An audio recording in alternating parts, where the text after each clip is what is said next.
Hey guys, welcome back. This is part 2 of a 2-part series doing a tune-up on a Classic Army MP5A2.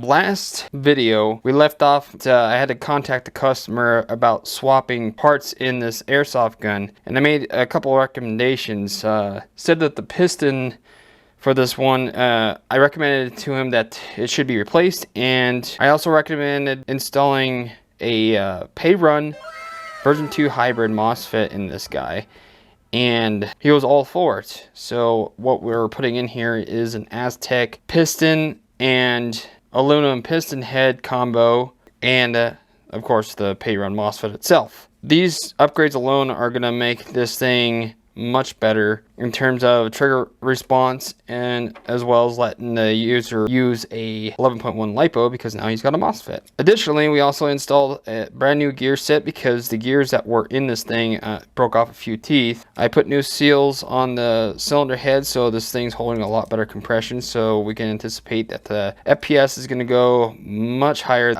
Off camera already shimmed everything. I got the MOSFET already calibrated. If you guys would like me to cover how to calibrate a pay-run MOSFET, I can do that in another video if you like. Just put that in the comments. I made some modifications to the gearbox itself. I just did a better radiusing job than the factory did for the bottom and the top. This will help alleviate stress, and being how old this is, I am a little concerned that this gearbox would have cracked if I had not done a better job of radiusing the gearbox.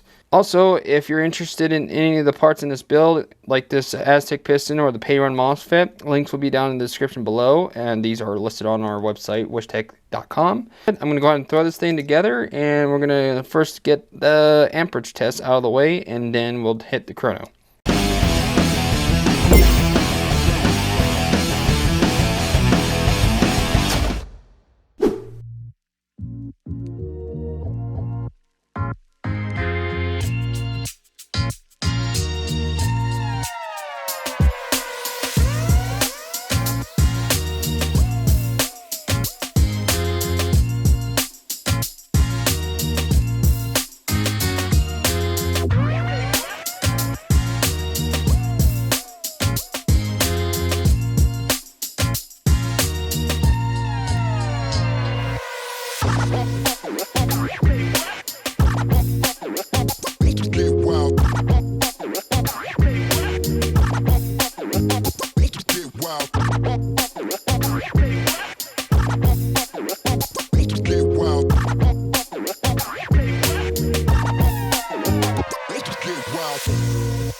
Where's that battery? Alright, here we go.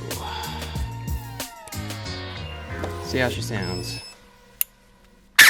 The muzzle just a little bit too tight.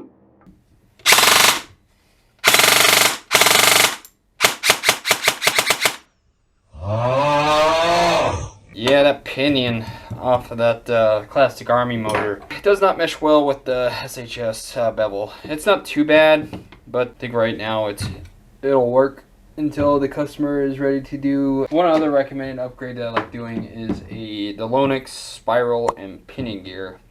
That's by far the best pinion to bevel mesh I've ever experienced. So let's go ahead and do the amperage test. 40 amps, that's not good.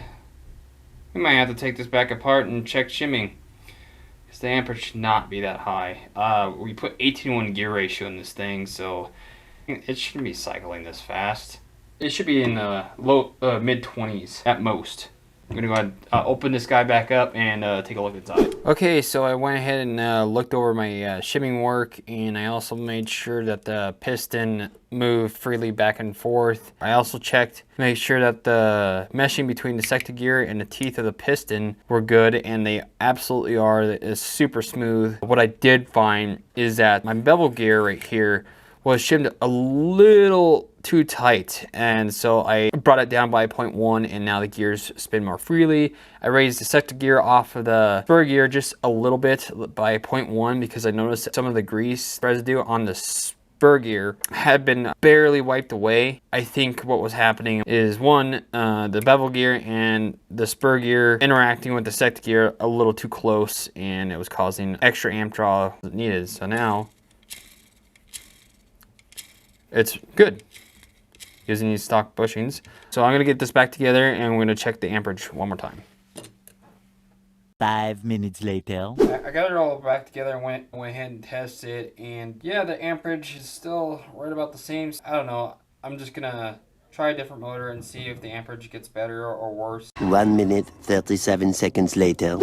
I found a high torque motor with neodymium magnets and threw it in this guy. Off camera, tested different types of batteries. I'm gonna definitely recommend this customer to get a 2600 mAh battery. That way the battery is not gonna be overstressed from putting out that much amperage. I tested out this battery, it didn't get warm whatsoever. But interestingly enough, there's one thing that's I'm kind of at a loss with. When I try this 9.6 nunchuck style battery, the amperage runs about 25 amps. However, when I switch over to a LiPo 11.1 with more voltage, the amp draw is much higher. Put down in the comments below if you know why that is. This is something I've experienced in the past. I would like to know your guys' opinion and your knowledge, trying to get a better understanding about this because I want to be a better tech. If you have any ideas, feel free to put down in the comments and let me know. I'm gonna go ahead and throw this thing together and get to chronoing. So I got a 9.6 volt battery in this thing. That way I can compare apples to apples in rounds per second, because last time this thing, it only got 13 rounds a second and it was getting 280 FPS. I'm gonna do semi-auto 10 shots to get an average.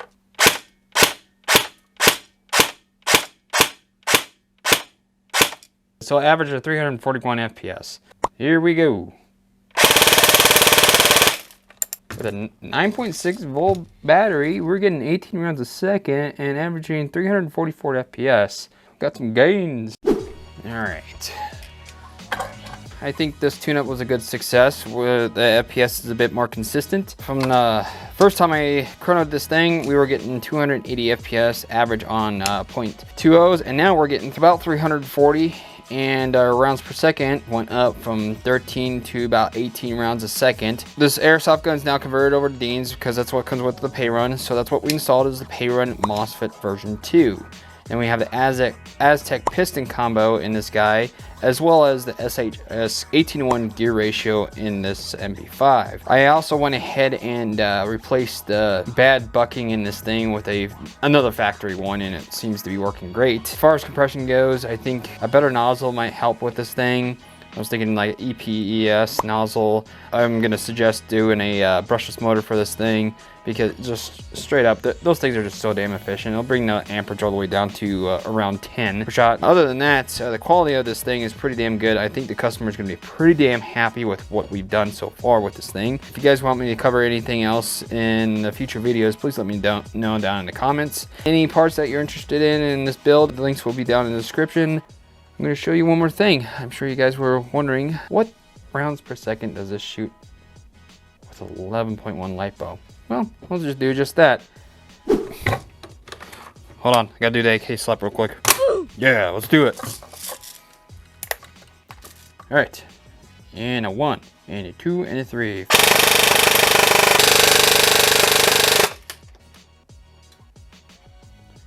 So we're gonna go off the max right there because it was misfeeding a little bit because this magazine's having a hard time keeping up.